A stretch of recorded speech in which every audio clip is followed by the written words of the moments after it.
국민 라디오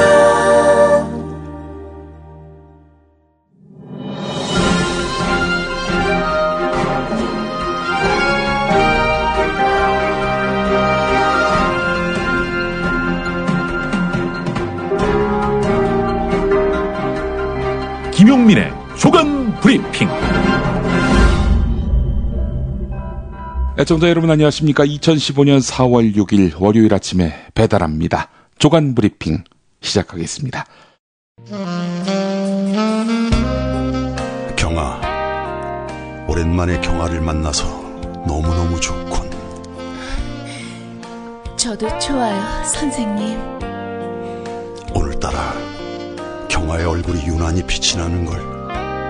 마치 밤하늘의 샛별처럼 말이야, 경아.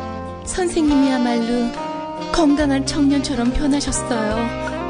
뭐랄까, 그 이전의 무기력한 선생님이 아닌 야성을 다시 찾은 사나이? 처음엔 나도 새싹 땅콩차가 숙취에만 좋은 줄 알았어. 그런데 차를 곁에 두고 마신 지 얼마 후부터 내가 남자였다는 걸 깨닫게 됐지. 어쩐지 오늘따라 활력이 넘친다 했어요, 선생님. 어때, 경아? 뜨거워요. 인터넷 다음에서 전창걸을 검색하시고 전창걸닷컴으로 오세요. 전화 주문은 070-8635-1288 070-8635-1288입니다. 요즘 새롭게 생활환경 질환에서 침대 세균 먼지 위험성이 높아진다고 합니다. 만성 폐질환, 천식은 8배 높아지고 폐암은 담배보다 무려 39배나 더 높아진다고 합니다. 아, 나도 그래서 요즘 몸이 그런가? 선배님, 피톤치드 캡슐 톡톡 한번 써보세요. 베개, 이불, 침대 커버에 뿌리는데 무방부제, 무독성이라 안심도 되고 침대 세균 먼지 99.9% 제거도 하고 진먼지 진드기는 98% 기피 효과가 있더라고요. 궁금해서 왜 살충은 안 되나요? 하고 물어봤더니 화학 제품만 살충이 된다고 하더라고요. 그래서 믿음이 생기던데요. 피톤치드 캡슐 톡톡? 네, 선배님. 피톤치드 향이 살림욕하는 것 같아요. 피톤치드 캡슐 톡톡이라. 한번 써볼까? 검색창에 네이처 아이를 검색해보세요. 전국 약국에서도 판매 중입니다. 중앙일보 일면부터 보겠습니다. 2005년 울산광역시 울주군에 국가예산으로 길천 산업단지가 조성됐는데요. 산업단지에는 왕복 2차로에 진입로가 있었습니다. 자, 그런데 이곳 국회의원인 새누리당 강길부 의원이 2007년부터 3년 동안 280억의 예산을 유치해서 4차로에 진입로가 또 생겼습니다. 당연히 강길부 의원은 2009년 자신의 의정 보고서에다가 이 예산을 자신이 끌어왔다 이렇게 주장을 했습니다. 정부 부처를 설득해서 지역에 이익이 되는 말하자면 SOC를 유치했다. 이런 홍보였는데요. 자, 기획재정부 담당국장, 과장 등과 오찬을 하는 등 전방위로 설득한 결과다. 이런 공치사도 담았습니다. 자, 이 진입로가 새로 생긴 다음 개발 호재를 만난 주변의 땅값 당연히 올랐겠지요. 6만 원에서 34만 원으로 올랐습니다. 이거는 어디까지나 공시지가 기준입니다. 시세로 보면은 더 올랐겠지요. 자, 그런데 중앙일보 취재팀이 확인한 결과 새 진입로가 끝나는 지점 300에서 700m 거리에 강길부 의원 소유의 땅이 4곳이나 된 것으로 나타났습니다. 4곳의 땅의 크기를 다 합했더니 4,509제곱미터, 즉 1,366평에 이르는 것으로 나타났다는 겁니다. 강길부 의원이 공개한 재산신고 내역을 보면은 이 4곳의 땅값은 2004년 5,283만 원이었는데 올해 4억 2,349만 원으로 8배가 되었습니다. 이건 역시 공시지가 기준입니다. 새정치민주연합의 최고위원이기도 한 전남 여수울 지역구를 두고 있는 주승용 의원. 그동안 기회 있을 때마다 호남에 2조가 넘는 예산을 확보했다 이렇게 밝혀왔는데 주승용 의원은 2014년 의정보고서에 여수 화양면과 소라면을 잇는 도로 확장공사용 지역 예산 265억을 따왔다고 밝혔습니다. 중앙일보 취재팀이 확인해봤는데 확장된 도로를 따라서 주승용 의원의 땅 24곳, 3,010제곱미터인데요. 912평입니다. 땅 24곳이 위치해 있었습니다. 확장 공사가 본격화되면 그동안 거래가 없던 주승용 의원의 땅은 대부분 국가에 수용돼서 토지 보상비를 받게 된다는 겁니다. 여수시장을 거쳐서 3선 의원인 주승용 의원, 2012년에서 2014년 국회 국토교통위원장을 지낸 그런 인물이기도 하지요. 이 국회의원의 권한 가운데 가장 큰 것이 바로 입법권과 예산심의권입니다. 국회의원의 예산심의권이 올바르게 행사되고 있는지를 알아보기 위해 중앙일보 취재팀이 살펴봤는데 지역의 사회간접자본 즉 SOC 예산을 유치한 일부 지역구 의원들에게서 예산이 집행되는 곳 2km 이내에 개인 재산이 있는지 그 경우를 살펴봤는데 여기에 새누리당 강길부, 새정치민주연합 주승용 의원이 걸려들었다는 겁니다. 자, 이 숨은 사심예산, 사적인 마음에서 사심예산, 이걸 걸을 방법은 없을까? 중앙일보 사면을 보니까요, 걸을 방법이 없답니다. 쪽지예산이라는 거, 익히 들어보셨을 겁니다. 이 쪽지예산이란 것은 정부 예산안을 심사하는 과정에서 예산 소위 소속 의원에게 예산을 반영해달라고 쪽지를 보낸다고 해서 붙은 이름인데요. 쪽지 예산 중에는 꼭 필요한 지역 민원 사업도 포함되어 있습니다. 자, 그런데 문제는 이 쪽지 예산 속에 국회의원 개인의 욕심이나 비리가 끼어들어도 이걸 가려낼 방법이 없다는 겁니다. 2013년 예산 소위에 참여했던 한 여당 의원의 체험담이 있는데요.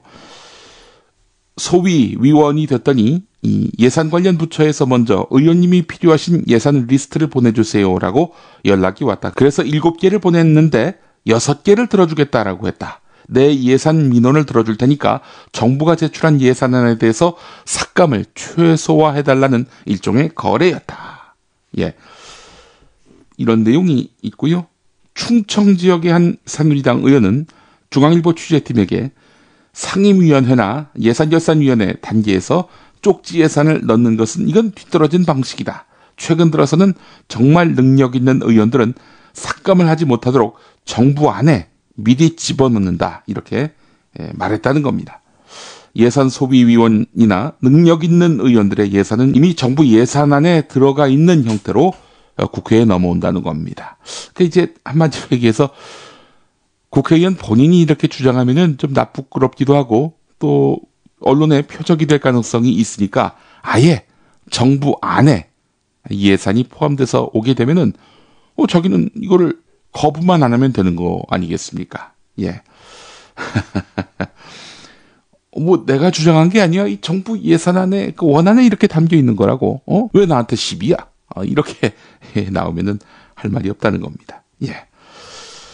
중앙일보 일면 사면 기사 요약해 드렸습니다. 자, 서울에서는 의무급식, 의무교육에 따른 의무급식, 여당에서는 무상급식이라고 얘기합니다만은, 자, 서울의 의무급식은 현재 초등학교와 중학교가 그 대상이지요. 고등학교는 의무급식 대상은 아닙니다. 자, 이런 전제를 깔고 경향신문 일면을 보겠습니다. 서울의 한 고등학교 교감이 급식비 미납자들을 한 명씩 불러서 미납자들은 밥 먹지 말라고 전체 학생들 앞에서 망신을 주는 일이 발생했습니다. 서울 충암고등학교 얘기인데요. 충암고등학교 김모 교감이 식당 앞 복도에서 점심 급식을 위해서 줄을 서서 기다리고 있던 3학년 학생들 앞에 나타나더니 급식비 미납자 현황이 적혀있는 명단을 들고 한 명 한 명씩 3월분 급식비 납부 현황을 확인하고는 식당으로 들여보냈다는 겁니다. 이 과정에서 교감은 전체 학생들이 지켜보는 가운데서 급식비를 못 낸 학생들을 개인별로 몇 달치가 밀렸는지 알려주면서 내일부터는 오지 말라고 다그쳤다는 겁니다.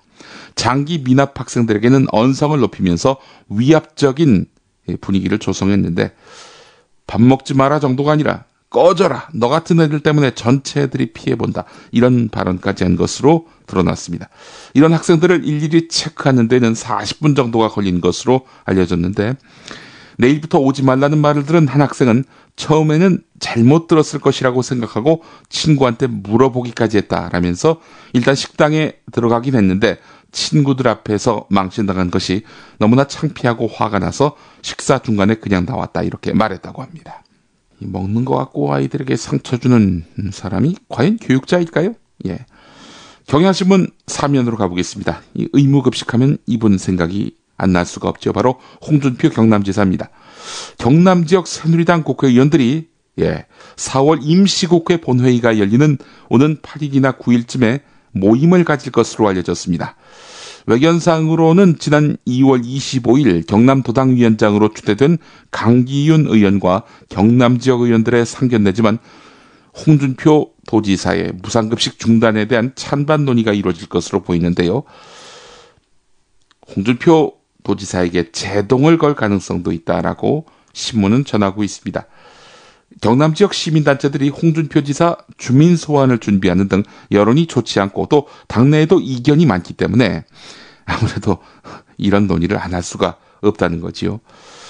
경남 지역의 한 의원은 전면 무상급식을 반대한다는 취지는 공감하지만 홍준표 지사가 기준을 너무 낮게 잡은 것에 대해서 우려하는 의견들이 있어서 논의가 필요하다 이렇게 말을 했다고 하는데 지역 여론 추이가 심상치 않아서 아무래도 번개 모임을 가지려 하는 것 아니냐 이런 해석이 나오고 있습니다. 내년 총선이군요. 선거가 있어야만 눈치 보는 새누리당입니다. 자, 이 홍준표 지사는 며칠 전에 자신이 과거에 좌파는 물론 우파 진영에서도 욕먹은 정치인이다 이런 점을 소개하기도 했는데요. 초재선 의원 시절에 저격수로 진보 좌파 진영의 표적이 돼서 그들의 비난을 온몸으로 받은 일이 있었다. 중진 의원 시절에는 국적법, 반값 아파트, 그리고 중소기업 보호를 위한 징벌적 손해배상제도 도입 등으로 보수 우파 진영으로부터 좌파라는 비난을 받기도 했다. 이렇게 밝혔는데 경남지사가 돼서는 진주의료원 폐업, 선택적 무상급식으로의 전환 등 또다시 진보 좌파 진영으로부터 공격의 대상이 되고 있다라고 밝혔는데 자신은 그런 비난에 연연하지 않고 할 일은 하겠다. 이런 입장을 얘기하는 과정에서 들먹였던 과거 사례들이 아닐까 싶은데 이렇게 과거를 사랑하는 분이 또 있습니다. 바로 이완구 국무총리인데요. 동아일보 12면을 보면요. 이완구 국무총리를 보조하는 국무조정실과 국무총리실이 충청남도 열공 모드에 빠졌다는 기사입니다. 이완구 총리가 회의를 주재할 때마다 내가 충남도지사 시절에는 이라고 운을 떼면서 지시를 내리니까 총리실 직원들이 이완구 총리의 충남지사 재임 시절인 2006년에서 2009년에 충남도가 추진한 주요 정책을 연구하고 있다는 겁니다. 자, 이에 대해서 총리실 관계자는 지방정부의 사례를 중앙행정에 접목하는 것은 현장의 문제점을 고려해서 정책을 수립하고 집행하는 데 큰 도움이 된다 이렇게 평가했는데요. 반면에 일선 부처의 한 고위 관계자는 다른 지방자치단체와 경쟁해서 실적을 쌓아야 하는 지방정부와 국가 전체 정책을 조정하는 총리실은 접근 방식이 달라야 한다면서 일부 관료가 지나치게 코드 맞추기를 한 것 같다 이렇게 말을 했다고 합니다. 지방행정과 중앙행정이 같을 수 있겠는가? 네, 같을 수 있다. 이게 바로 이완구 총리의 입장인 것 같습니다. 한국일보 6면을 보겠습니다. 며칠 전 이충재 한국일보 논설위원회 칼럼하고 연결이 됩니다. 유시민 방안과 꼭 닮은 새누리당 방안. 7년 전에 유시민 당시 보건복지부 장관이 공무원연금 개혁안을 제시했는데 요즘 새누리당이 내놓고 있는 공무원연금 개혁안이 딱 유시민 안이라는 겁니다. 사실 새누리당, 한나라당의 그 후신 아닙니까? 한나라당일 때 당시 유시민 장관이 제시했던 공무원연금 개혁안에 대해서 어떤 입장이었느냐? 그때는 반대했습니다. 반대했는데 이제 와서는 자기들이 여당이 되니까 찬성하고 있단 말이죠. 이충재 논설위원회 며칠 전 칼럼 일부 내용을 소개하겠습니다. 박근혜 대통령이 대선 공약으로 내세워서 시행 중인 기초연금 아이디어도 유시민 작품이다. 효도를 자식들한테 맡기지 말고 국가도 좀 어르신들한테 효도하자는 취지로 효도연금법을 구상하고 있다가 장관에 취임하자마자 추진했다. 노무현 대통령이 명칭을 기초노령연금으로 수정했고 그게 현 정부 들어서 기초연금으로 확대됐다. 정치인 유시민은 싸가지 없다는 한마디로 폄하되지만 행정가로서의 유시민은 유능했다. 복지에 대한 철학과 비전을 갖고 있었고 업무에 정통했다. 필요하다고 판단되면 소신껏 밀어붙였고 책임질 줄 알았다. 복지부 공무원들 사이에서는 역대 최고의 장관으로 꼽힌다. 박근혜 정부에는 눈을 씻고 봐도 그 같은 장관을 찾아볼 수 없다. 번뜩이는 아이디어를 내거나 이 정책은 꼭 추진해야 한다는 목소리를 높이는 장관이 없다. 장관이 되면 오로지 국민민복에 충실한 행정가가 되겠습니다. 예, 유시민과 같은 약속을 하는 장관조차 없으니 그 이상의 기대는 무망하다. 네, 이런 내용이었습니다. 이제 이어서 보실 기사의 주인공은 바로 박근혜 정부에서 새 해양수산부 장관이 된 인물입니다. 친박 인사인데 유기준 장관입니다. 조선일보와 인터뷰를 했습니다. 세월호 인양 여부를 결정할 여론 수렴의 구체적인 방식과 관련해서 여론조사가 가장 합리적인 방식이다 이렇게 말했다고 합니다. 세월호 인양 여부는 공론화 과정을 통해서 나타난 국민 여론을 겸허히 수용해서 결정하는 방식이 될 거다 이렇게 말을 했는데, 자, 그런데 그냥 여론조사하면은 당연히 인양하자 이런 목소리가 더 우세하지 않겠습니까? 유기준 장관이 첨언한 것이 있습니다. 여론조사는 인양 여부에 대한 질문에 앞서서 작업 기간은 얼마나 걸리고 이제까지 들어간 비용은 얼마고 앞으로 들어갈 비용이 얼마라는 것을 다 알린 다음 의견을 들어보는 절차를 거쳐야 되지 않을까 싶다 이렇게 말했다는 겁니다. 그러니까 세월호 인양 여부와 관련해서 여론조사가 합리적이지만 여론조사에 앞서서 얼마나 돈이 들어갔는지를 국민들에게 알림으로써 국민들이 그때도 인양해야 한다. 이런 입장이라면 뭐 인양하겠다. 이런 뜻으로 풀이됩니다. 자, 오늘 한국일보하고 서울신문이 세월호 인양할지 말지를 국민에게 물어봤습니다. 한국일보 여론조사 결과는 세월호를 인양해야 된다. 이게 77%로 나타났고요. 서울신문 조사는 64%가 세월호를 인양해야 한다. 이런 입장을 밝힌 것으로 드러났습니다. 한국일보는 코리아 리서치와 함께 4월 2일 조사를 했는데 1000명을 대상으로 했습니다. 77.2%가 찬성을 했고 17.9%가 반대를 했다는 겁니다. 한국일보 여론조사 결과를 더 구체적으로 짚어보겠습니다. 2달 만에 인양 찬성이 15%포인트 늘었다는 겁니다.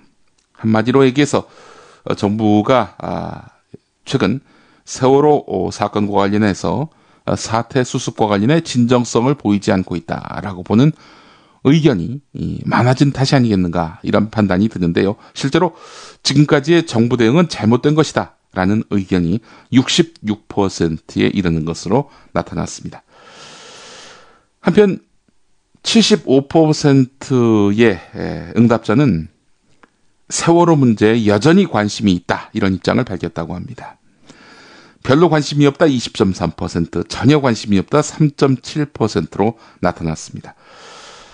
뭐 길거리에서 이렇게 세월호 참사와 관련해서 캠페인을 벌이시는 분들 많이 계시죠. 특히 미디어 협동조합 조합원 여러분들도 참 그런 역할을 선도적으로 하고 계신데 간혹가다 이제 이런 사람들을 만난다고 합니다. 이제 그만하라고. 뭐 수학여행 간 것 같고 왜 이렇게 쟁점 뭐 하냐고. 지나가면서 한마디 던지는 사람들이 있다는 거죠. 뭐 그런 사람들이 한 24%에 불과하다는 겁니다. 한편 정부의 재난 그리고 안전관리 대응 능력에 대한 평가에 대해서는 별로 향상되지 않았다가 45%, 전혀 향상되지 않았다가 25%로 나타났습니다.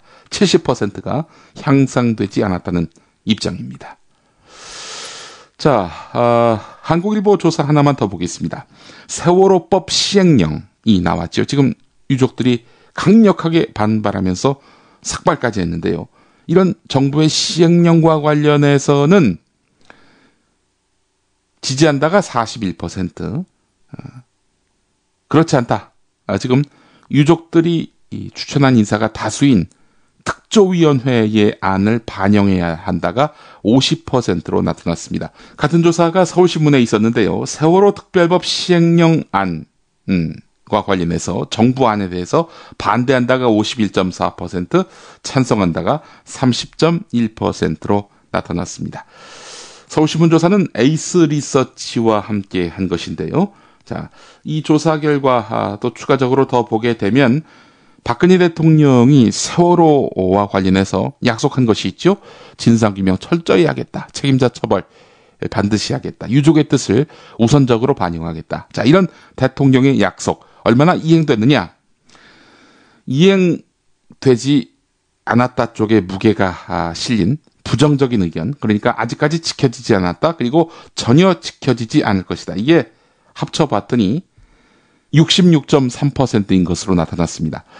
매우 잘 지켜지고 있다, 다소 잘 지켜지고 있다. 이거 합쳤더니 22%에 불과했다는 겁니다. 세월호 관련한 정부의 대응, 또 진정성에 대해서 국민들은 매우 부정적인 그런 입장을 취하고 있는 것으로 드러났습니다. 경향신문 일면을 보겠습니다. 정부가 입법 예고한 세월호 특별법 시행령안에 대해서 유족과 또 특조위가 강력하게 반발하고 있죠. 독립성을 침해한다. 조직 규모를 지나치게 축소한다. 조사 범위를 또 지나치게 축소한다. 이거는 받아들일 수 없다. 정부안은 전면적으로 철회돼야 한다. 이런 요구를 하고 있는데요. 자, 정부의 의견 수렴 기한이 바로 오늘까지입니다. 오늘 정부가 그냥 이 특조위 또 유가족의 입장을 반영하지 않는다면은 의견 수렴 명시 기한은 오늘로 끝나게 되고요.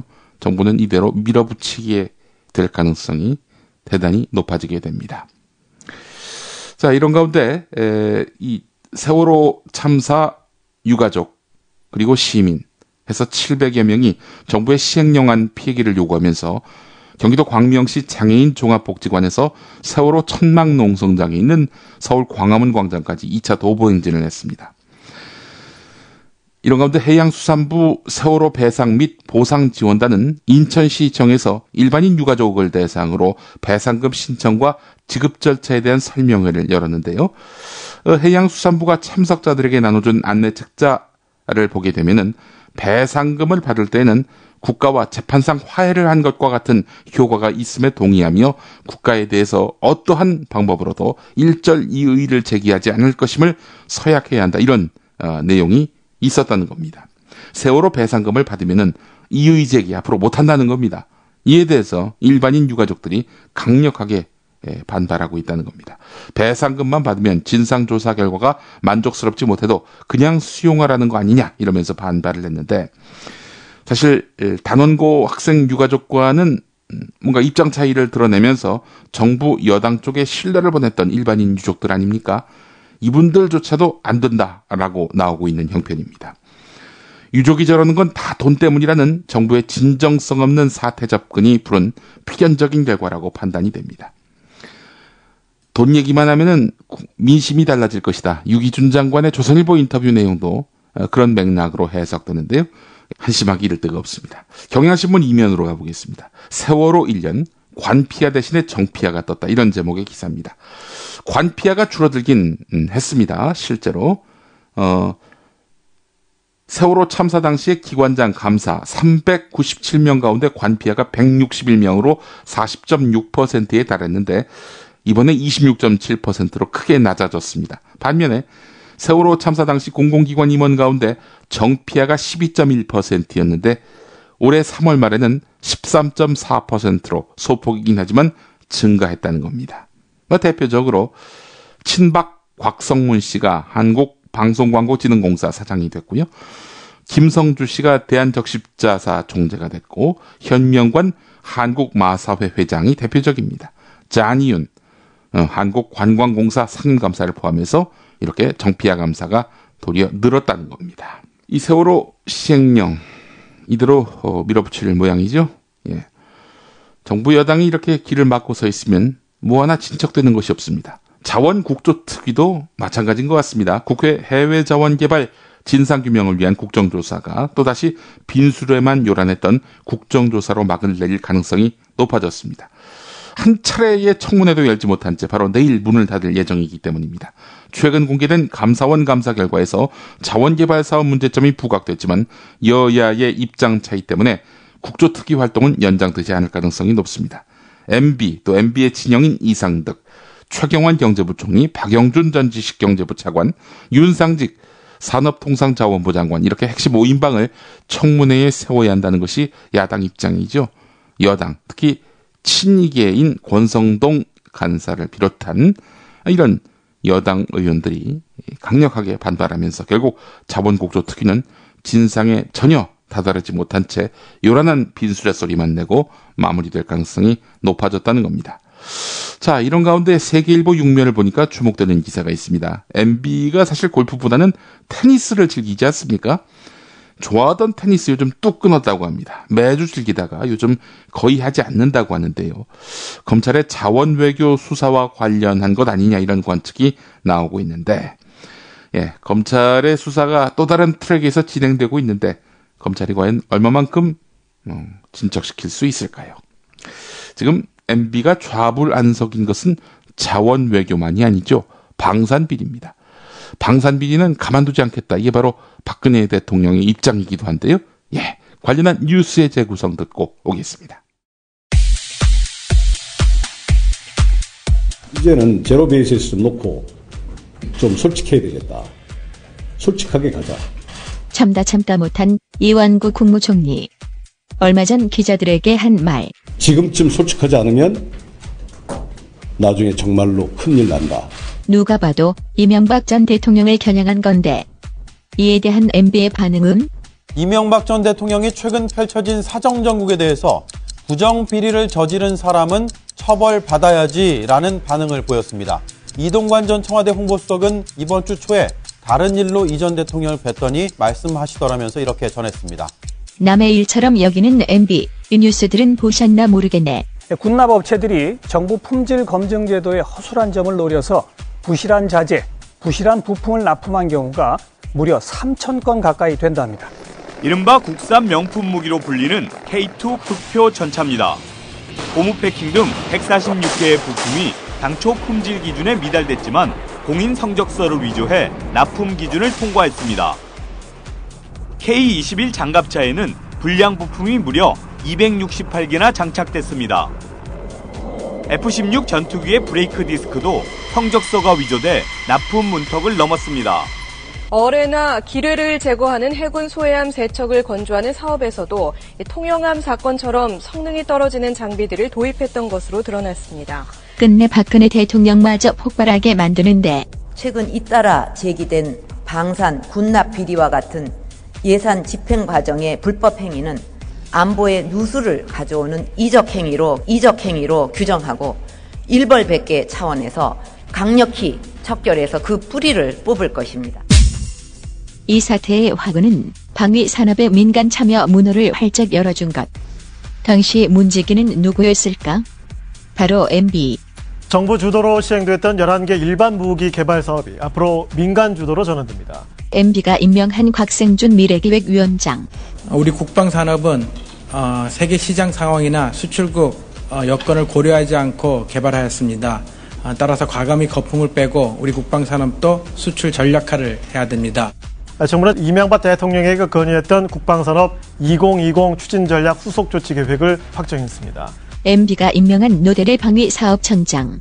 13개 ADD 주관 사업을 업체 주관 사업으로 전환하는 것을 검토해 왔으며 그중 85% 수준인 11개 사업 약 6조 5,600억 원 상당이 되겠습니다. 매 전환을 추진할 방침입니다. 건군 당시 소총 하나 만들지 못했던 우리가 초음속 고등훈련기, 잠수함과 같은 최신 무기는 물론 최첨단 전차 개발 기술까지 수출하는 방위산업 강국으로 변모했습니다. 본인 집권기에 방위사업 비리가 활용점정을 찍었음에도 MB는 지금이나 그때나 딴소리. 이명박 대통령은 방위사업청이 개혁 과제가 많은 곳이라면서 강력한 의지를 갖고 부패 고리를 끊기 위해 머뭇거리지 말고 과감하게 내부 개혁을 추진하라고 지시했습니다. 그렇게 해야 우리가 정부가 당초의 목표를 달성할 수가 있는 거예요. 깨끗한 정부가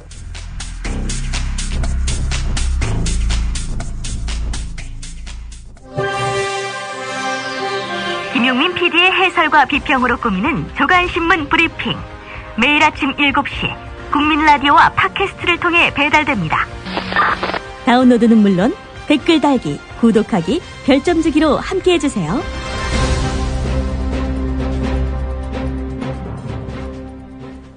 네, 오늘도 하늘에 구름이 많이 끼는 가운데 다소 서늘한 하루가 되겠습니다. 곳곳에 비 소식도 있겠는데요. 당분간 구름이 많은 가운데 서늘하겠고 주 중반부터 기온이 오름세를 보이겠습니다. 네, 김용민의 조간 브리핑 2015년 4월 6일 순서 모두 마치겠습니다. 애청해주신 여러분 감사합니다.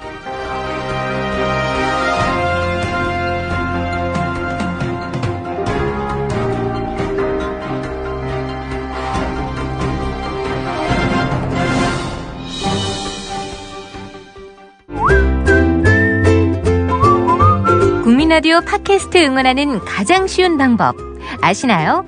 다운로드하기, 별점 주기, 댓글 달기, 구독하기. 국민라디오 팟캐스트 널리 알리는 가장 쉬운 방법. 다운로드하기, 별점 주기, 댓글 달기, 구독하기. 기억하세요. 다운로드하기, 별점 주기, 댓글 달기, 구독하기.